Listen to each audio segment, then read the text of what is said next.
Okay, hopefully everybody's had a chance to get back to their desks, feeling a little more relaxed and rejuvenated. I'm Sandra Shaklan, and I am going to talk a little bit about resilience. Just a little bit about my background.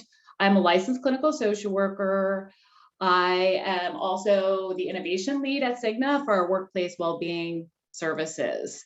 So I'm very excited to be back again this year to continue our discussion on resilience.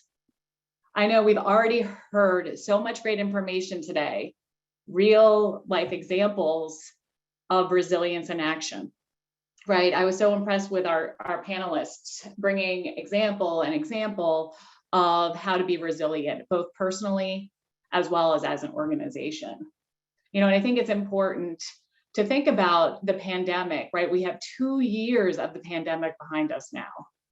I was thinking about it earlier this week about it was 2 years ago when things started shutting down and how far we've come in the 2 years. Many people have been vaccinated. Some organizations have had employees return to work. There's new hybrid roles. And of course, there's those individuals that have been working the whole time, right? They never work from home. I think the one thing we can all agree on, it's been a year or two of changes, right? We ourselves, our leaders, our communities had to quickly pivot to address the changing circumstances and what's been happening around us related to the pandemic. And at times it probably felt like we were changing over and over again, and sometimes very quickly, because it's not always an easy road. Many people have really found that their resilience has been affected, that they're not responding, or they weren't always able to respond the way they typically do to a crisis situation. And I think we've already heard some great examples today on how to persevere and move forward. So I'm really excited to add to the information we've already heard with some practical steps on how to be more resilient and to give you some areas to focus on. So a few things that I'm going to hit upon today. First, I'm going to start off talking about the areas that continue to be impacted related to the pandemic, specifically around mental health, emotional well-being. Then I'm also going to talk a little bit about the building blocks of resilience. What are some of the pillars, processes that we know help us be more resilient? And then strategies to help support both you and even your organization to help be more resilient, or maybe make more resilient decisions. So let's look at the impact of the pandemic. We certainly have heard many, many times, whether it's at our organization, it is in the news or the media, that the pandemic has impacted mental health and our emotional health. A few data points that I actually thought were really interesting that resonated with me is that 82% of adults said they never thought that the coronavirus pandemic would last this long. And I think I'm 100% in that category. 2 years ago, I never thought that we would have to pivot so many times to address this virus. The other interesting data that I saw was nearly 7 in 10 Americans said that living through the pandemic had been a roller coaster of emotions.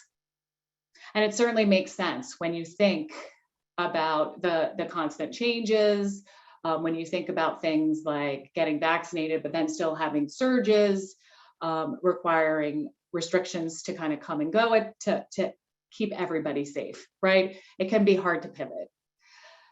The other thing that I saw was that last year, women had higher rates of anxiety or depression than most men. So first, important to recognize anxiety or rates of anxiety and depression are already higher for the general population. Then when looking at women, and I looked at actually 2 separate data points, one in the beginning of 2021 and one towards the end. And women were typically about 5 or 6% or reporting anxiety or depression 5 or 6% more than than men. And so we heard some examples, during the panel about women and additional responsibilities, right? Many women last year or the year before were balancing caring for their children and working in ways they hadn't done before. And I saw a recent study that said women spent 7.1 hours a day caring for their children, compared to 4.8 for fathers. So just an interesting data point. But oftentimes women are wearing many hats. They're juggling multiple roles. That's why this discussion about resilience is so important. And believe me, we'll be spending a little bit of time talking about self-care before we wrap up today. But caring for ourselves as women is more important than ever. So I do want to acknowledge, not just for not for our own benefit, but for thinking about when we interact for others, that individuals may be in different places when it comes to the pandemic, right? So as we see numbers decrease for the pandemic, right, the number of cases and restrictions are lifted, there are a lot of different emotional responses, sometimes mixed within ourselves, but certainly within the population, right? If I did a random survey of a room full of people, I would expect to get a wide range of responses. And here's just a few of the ones that came to mind for me, is we have people that feel very relieved about being vaccinated. They are excited to return to work. They want those social connections. They like the idea of returning to some of the normal routines, and I put that in quotes, normal routines from before. But then there's other people that are very happy being at home now, right? And spending more time at home. And this may cause anxiety. This can cause irritability, and other negative feelings. So just a wide range of emotions. And we can't forget about some of our frontline workers who are just exhausted because they've been working long hours for the last 2 years. And we're seeing that especially with our first responder populations and our healthcare workers. So some of the challenges that we faced over the last several years, we talk a lot about mental health disorders, but there's also just emotional responses or maybe mental health issues. And the first, we can't ignore stress and anxiety, right? Pretty much everybody that I know or that I talk to at one point has felt overwhelmed. And what we were seeing, for working professionals is feeling overwhelmed with the information, sometimes too much information, or maybe not enough information. When am I going to have to go back to work?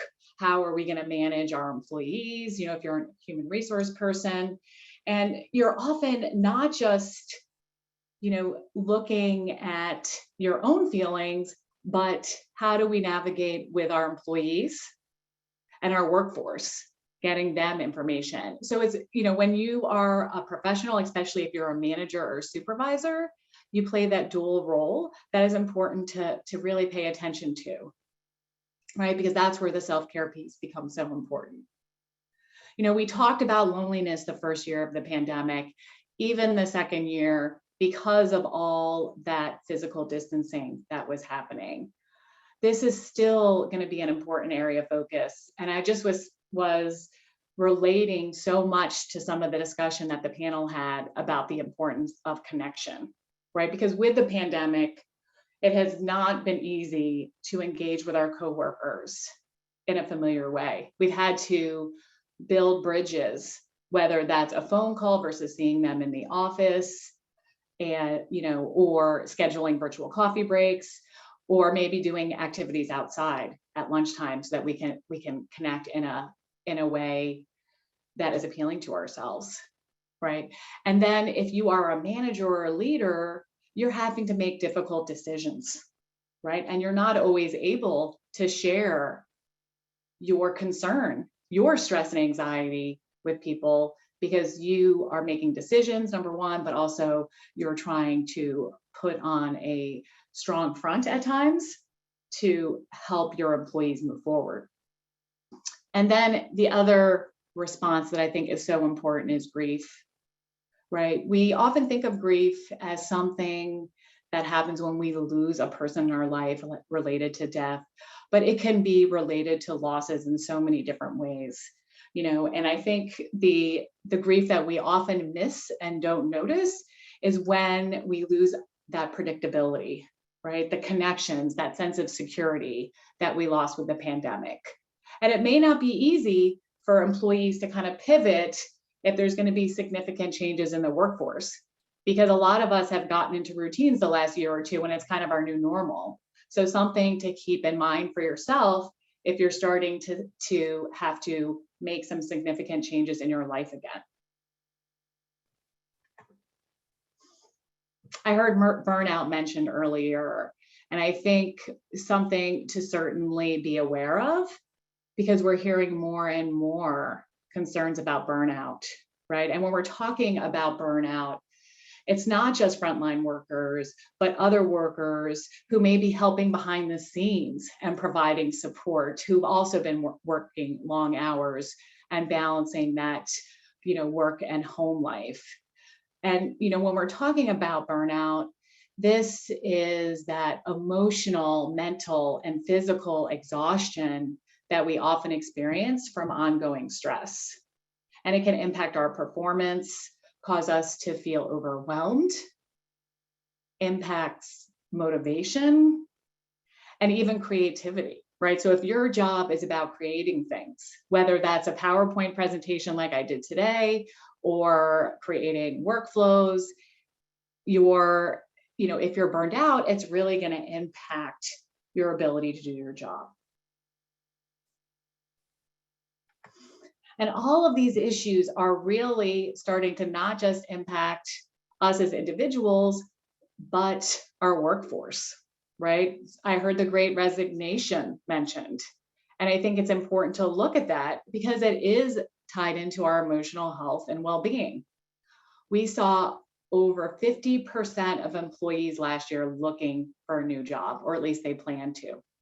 And the way I think about this is when there's a crisis, it is not uncommon for people to reevaluate, right? So many of you out there may have been evaluating as well, right? I used to commute 90 minutes today. I don't want to go back to doing that, right? Or my 90 minutes a day before the pandemic, right? I don't want to go back to doing that. I like working from home, right? Those are the types of things that people are starting to think about if they haven't already. And what we saw was 1 in 4 employees looking for a new job due to work-life balance. So that is 25%, right? So a high number of people are evaluating because of work life and finding that right mix.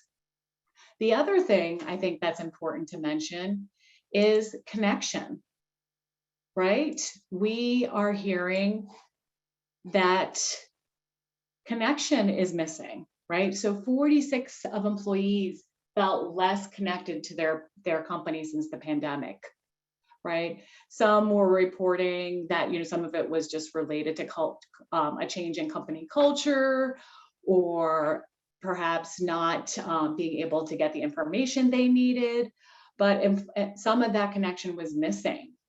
And so that was also triggering people looking for jobs. And of course, no surprise, 26% of adults say the pandemic stress made them less productive, right? If you've ever experienced really high levels of stress, it certainly impacts your focus and your ability to get things done. I think one of the interesting things with all that's happening here, especially with the focus on mental health and the great resignation, is we're seeing the shift now.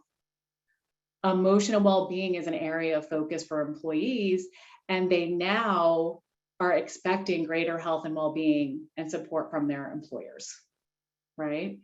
So nearly 1 in 4 now have a more favorable view of seeking support for mental health conditions.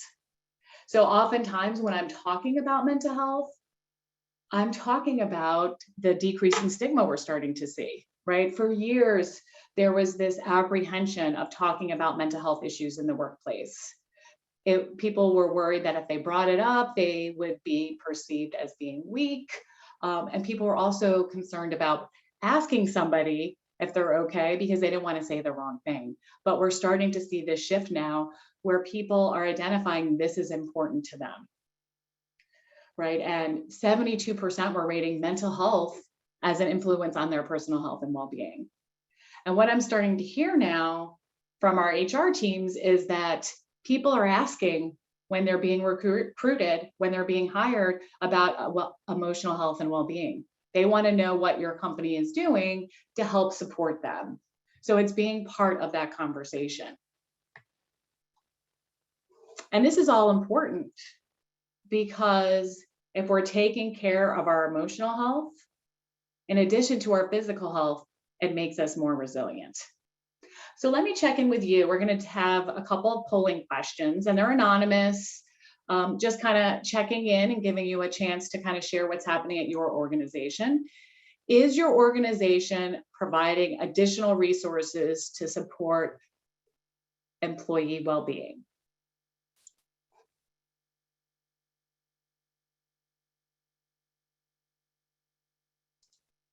So the polling question just popped up. I saw a few people putting answers in the chat, but you can answer the question and we will actually be able to see the results.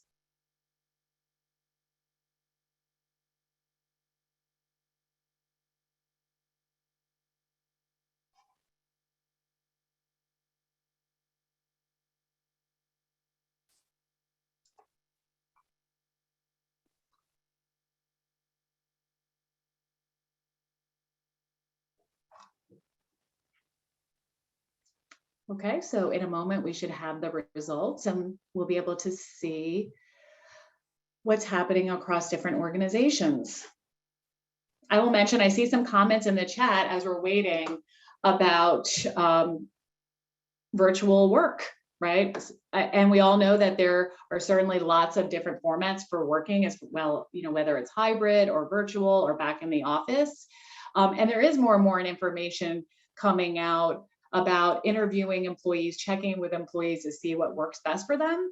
And it goes back to, I think, some of the mixed feelings that we were talking about, which is that people, sometimes we make assumptions that, let's say, call center people would be fine working at home or IT folks, but research is showing that at times they're thinking, no, we want to be in the office because of the collaboration and support we get from social connections. So I think that's a great call out. So here are results, which I love to see. So 61% of people reported that they were seeing additional resources to support employee well-being. So great to see that more than half of you are noticing that.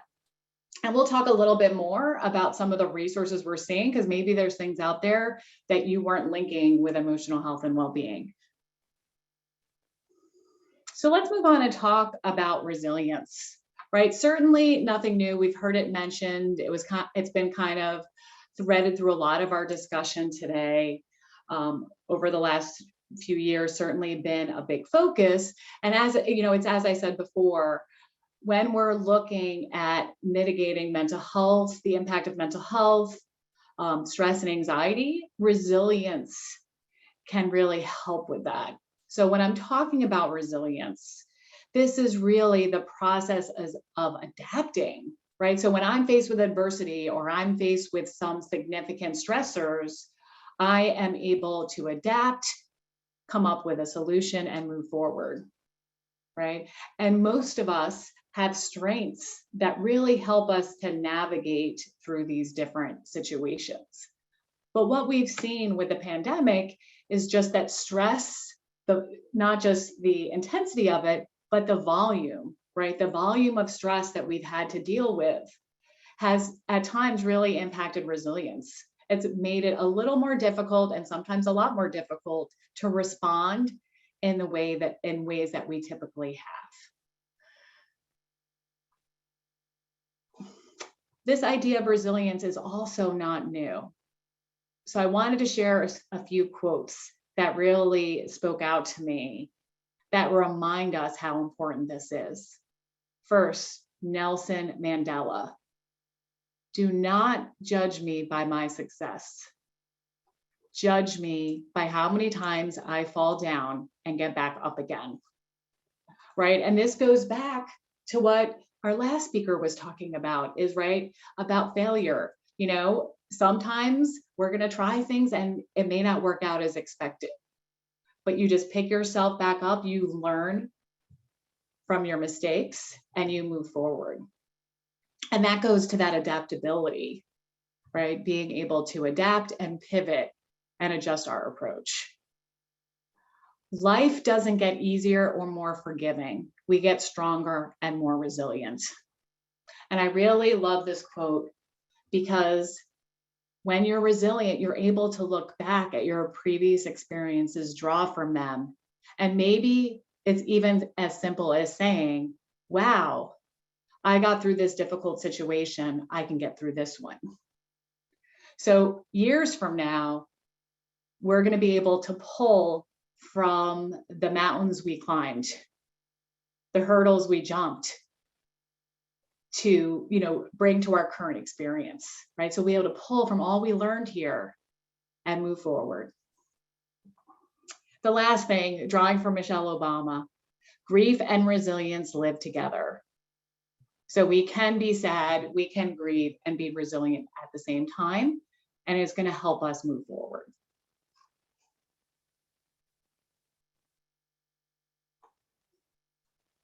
So the building blocks of resilience, right? We talk a lot about resilience, and we've talked about a few areas that really help us promote resilience. But let's break it down a little to some of the real foundational characteristics. First, awareness, right? Awareness to me is really all about that self-reflection and noticing. Right? Noticing when stress and anxiety is on the rise, or when you're experiencing that. Noticing when you're struggling. Pick up on that negative self-talk, those negative things that we say to ourselves, and help change the script, right? Recognizing what's not productive and taking a different direction. So this is the ability to reflect on your life and to problem solve, which is really key to resilience, right? If you think about the most resilient people in your life, my guess is that they have this skill. Personal skills, right? Finding opportunities to use our talents. That's number one, right? Finding opportunities to use your talents, and then being acknowledged by others for the contributions we make. So if you're a manager out there or a leader, think about how you can bring this back to your teams, right? How to encourage your employees to find those opportunities, to build on their strengths, and then making sure you're recognizing them when they do. And that's not just limited to leaders, right? I can recognize my peers for the great contributions they make to my team. And imagine how that feels. And I'll say, when I, in some of the research that I'm hearing about healthy workforce, people are really looking for that recognition for all that they're doing. And then control, right? Control over your life, right? Feeling empowered to make decisions. And I heard this come up earlier as well. This may include saying no sometimes, right? If your plate is full, you may not be able to do it all, right? So delegating tasks, setting boundaries, so you feel like you have a sense of control. At times, saying yes may feel like an easy way to keep the peace, but it can lead to other negative feelings like anger and resentment. So, checking in with yourself and making decisions that are the best for you. And then lastly, we talked already quite a bit about physical and mental health, and we're going to talk about this as well when we get to self-care, but just making sure you're looking not just at your physical health, but both physical and mental health, right? Taking steps to build that resilience. So there's also a couple of what we're calling processes. And some of these are things that you can build into your day that are happening a little more externally, like outside of you, that are also equally important, right? So thinking diverse community, right? And a lot of this is related to connections, right? The more connections I have that are diverse, the more resources I have to draw from when I'm struggling, right? I'm sure if you look through the different connections in your life that okay, this is the person I go to for help with this. This is who I might outreach on the day that I was at work and I felt like crying, right? Drawing from those resources, having connections, very important. The other thing, safe space and personal outlets. So resilient people have safe spaces where they can decompress, spaces where they can relax. They also have leisure activities and personal outlets, right? We can't spend all of our time at work and not take care of ourselves. And I'll go through some suggestions for self-care in just a little bit. The last thing to keep in mind, daily practices and routines are so helpful. What I saw in the beginning of the pandemic, right? All of our routines many of us were they kind of exploded, right? We couldn't go to the gym like we normally did. Our kids weren't in school, right? We weren't able to go to the office, and it really caused people to struggle. So as changes are happening around you, don't forget about the importance of routine and structure. Great for our kids, but also great for adults, right? I don't forget to brush my teeth because I do at the same time every day. So similar things with self-care, building those things that are important to you into your daily practice and routines. So let's check in. Before we move on and talk about self-care, let's check in and see how everybody's doing here. So how would you rate your commitment and follow through? So follow through too on caring for yourself. Great, I'm knocking it out of the park. B, fair, I have some room for improvement. And C, needs improvement. Do I get credit for just thinking about it? I could relate to all three of these statements at different points in my life. So let's see how we all do.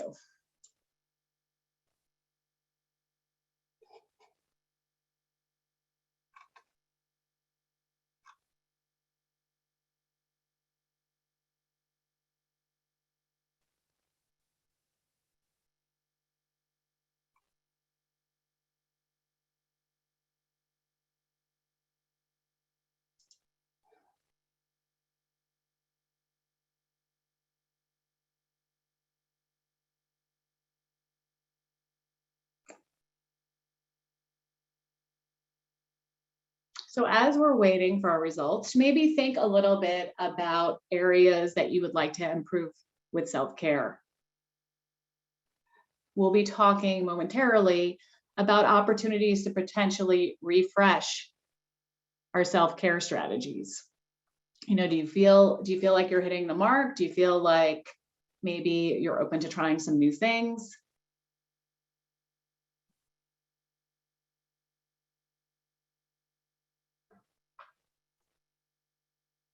Okay. So it sounds like we might need a little bit of improvement here. So we had 5% of people that said, great, knocking it out of the park, fair. The majority of people were in the fair category. I have some room for self-improvement. And then 41% said needs improvement. Hopefully you were all thinking about it, because that's the first step, is right, thinking about it. Here, one of the things that I think we see happening is people are facing a little bit of pandemic fatigue, right? We're tired of staying home, wearing masks, and a lot of those things. So hopefully, we're starting to see many different things reopen as the COVID numbers have really gone down. And so hopefully it's going to create more opportunities as well. But I do just want to talk a little bit about self-care. And I would tell you, self-care is not always easy, right?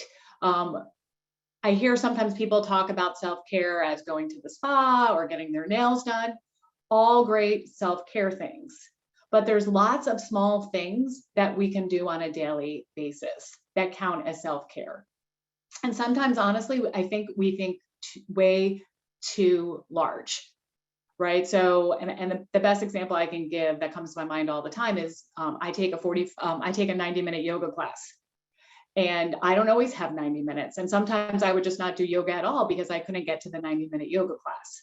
Well, who has 90 minutes, more than one day a week, and sometimes not at all. So then I started doing small yoga exercises throughout the day. So that's just an example of, think small and small and smaller to try to fit little pieces of self-care in.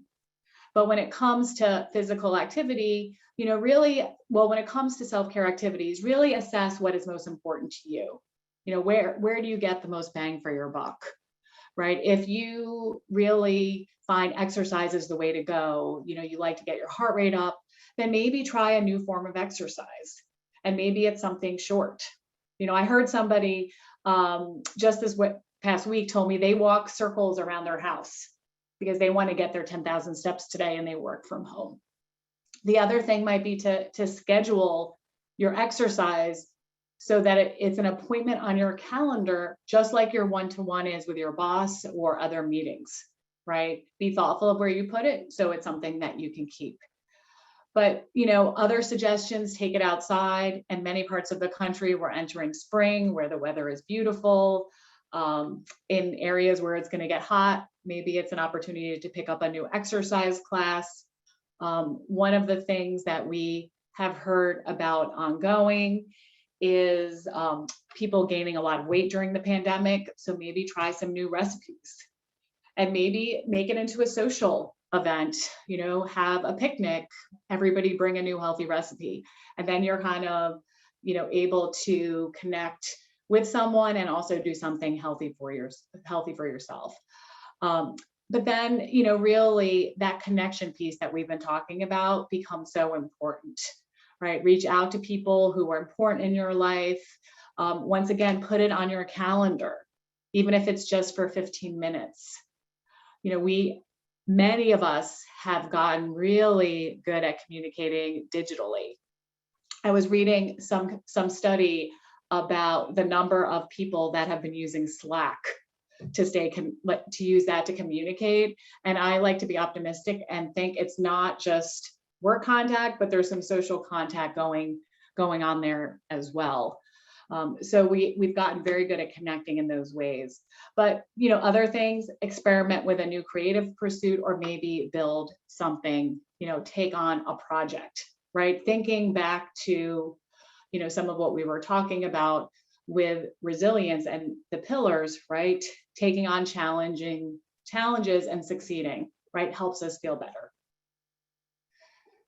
So, and feel free, I know there's people that are commenting in the chat, feel free to comment in the chat if there's something that you're doing or a strategy that you're using to fit your self-care in. I want to talk a little bit about work as well, right? Oftentimes self-care is happening, in our personal lives and we're kind of squeezing it in, but I think there's practices that you can add to your workday that also helps us perform better and feel better. First is committing to time on your calendar that's uninterrupted, right? So think of flow, right? One of the things that happened with the pandemic is everybody was in the office, and so days just started filling up with meetings. I remember having 8 hours worth of meetings over and over and over. I had to literally go on and schedule lunch. And for the last year and a half, I have 1 hour of lunch scheduled on my calendar for the first time in my career. And, those are the things that I challenge you to think about doing, right? Talk to your boss about it, right? Some of the impressive things that I saw come out of our panel was our leaders were talking about self-care. Right? Leaders at organizations across the country were talking about how they model that, right? And flow and uninterrupted time when you have a project is really important because we feel good when we accomplish things, right? So if I am having trouble producing at work, that's going to further contribute to my stress, my anxiety, and maybe my burnout, because motivation is related to a sense of progress. I already talked a little bit about making things small with self-care, but it's important in the workplace too, right? You might have to break larger tasks into small goals and focus on the wins of those small goals to get momentum. If you're very busy at work, this is a way to to navigate things in between meetings, right? Self-care.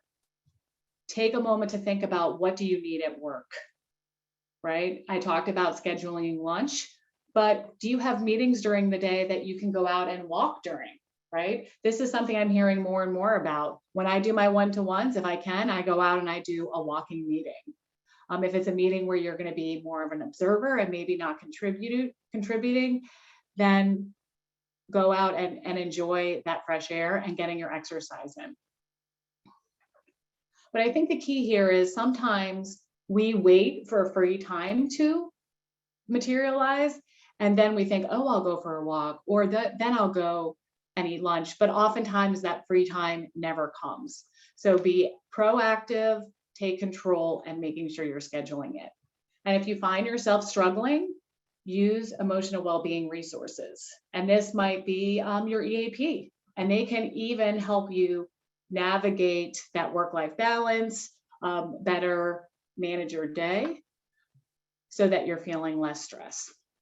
You know, one of the things that I think we get caught up on, and I know I have as well, is I don't have time for a break. But research has showed over and over again that the time that you take for the break, you'll make up for when you get back to work, because you'll be more efficient and productive. So just something to kind of keep in mind. So a few other things I want to hit upon is really, it goes back to awareness, getting help when we need it, and recognizing when things turn from just stress to more distress, right? So just being mindful for yourself, or maybe your colleagues, your direct reports, just if you're noticing certain changes, right? Changes in work or behavior, like people not getting their work done, emotional swings, issues with concentration, restlessness, or maybe people being more irritable and less patient. These can all be signs of something more significant happening, right? So just being mindful, paying attention, and getting help when you need it, right? And it can even be a person who is very social, but now finds themselves withdrawing. And all of these things can impact the workplace. So if you're noticing that, EAP can be a great resource, but having conversations with people so you know what is available to you can also be very important. And this ties into some of the resources and emotional health and mental health that I wanted to make sure people were aware of. We often talk about virtual care when it comes to physical health, but we are seeing such a boom for behavioral virtual care. So, right, if you have tried doing your self-care, you are struggling, you no matter how often you try, your stress and anxiety is preventing you, you feel like you have too much, it might be helpful to talk to somebody. And virtual care really makes it easier than ever to access care. Groups like Talkspace, Ginger, MD Live, they have online scheduling. So if you think about it, at 10 o'clock at night, you can go online, you can look to book a schedule, you can book an appointment. And oftentimes providers have profiles. So you can either see their picture or a description of the type of resources they have. And then lastly, as when you're thinking about virtual care, important to know it's convenient, it's confidential, and can be done really from anywhere. So you can do this at your office, during lunch. The other thing I want to mention is we're really seeing a boom of workplace well-being services. So employers, organizations, probably like many of yours, because I saw lots of comments in the chat, bringing more and more resources to their employees. So topics like this on resilience, on loneliness, on mental health awareness. How do I recognize mental health issues? What are the resources out there, right? Mental health first aid is quite common, and this is a full day training that helps you better recognize mental health conditions when they arise. So, and even trainings for managers, right? So be on the lookout at your organization for these type of resources and opportunities to learn more about how to care for yourself and to provide support to others. So the last thing I wanted to focus on is a plan to help manage stress. And I thought this was just a really good way to end, because like I said before, sometimes we're not very proactive when it comes to our mental health, right? When it comes to our physical health, we may, do a diet where we're trying to lose weight, and it has step by step how to do it, like managing calories, logging food. But here is a plan to help manage stress. Easy to remember, right? Find a period of time to unwind, a location to de-stress, an activity to enjoy, and the name of someone to talk to. So if you keep this in mind and develop a plan each week, you can really incorporate it into your schedule, right? Put a period of time on your calendar, think about where you want to do it and what you're going to do and who you're going to do it with. So a great resource.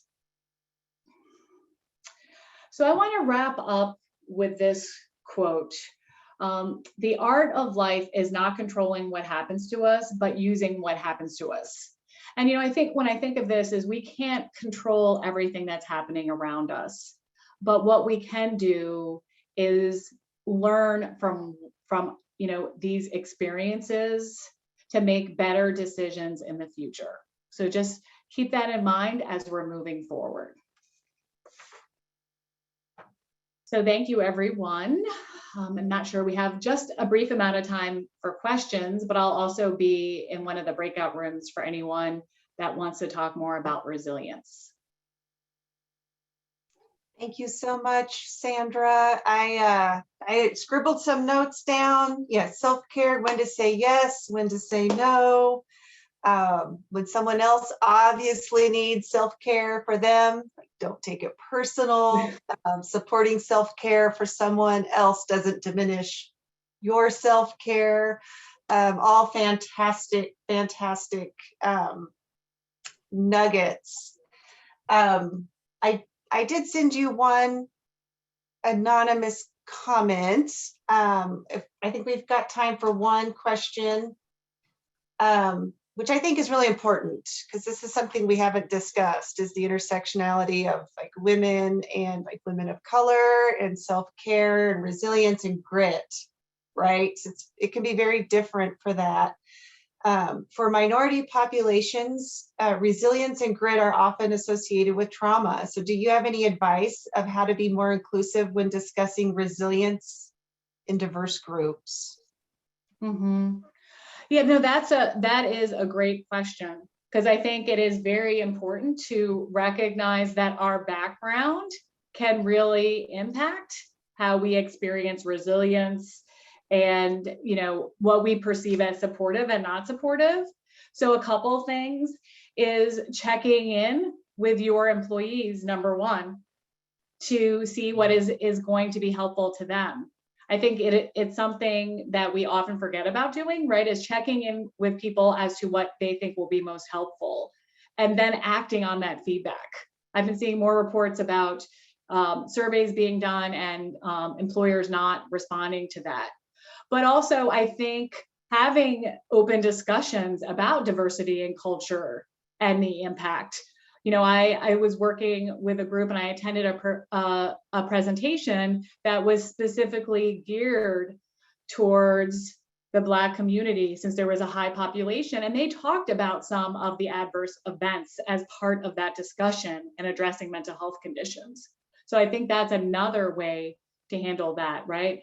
Having open discussions, and then talking about steps from there. Thank you. Well, thank you, Sandra, for another great workshop on resiliency. And thank you again to Cigna for sponsoring this wonderful event.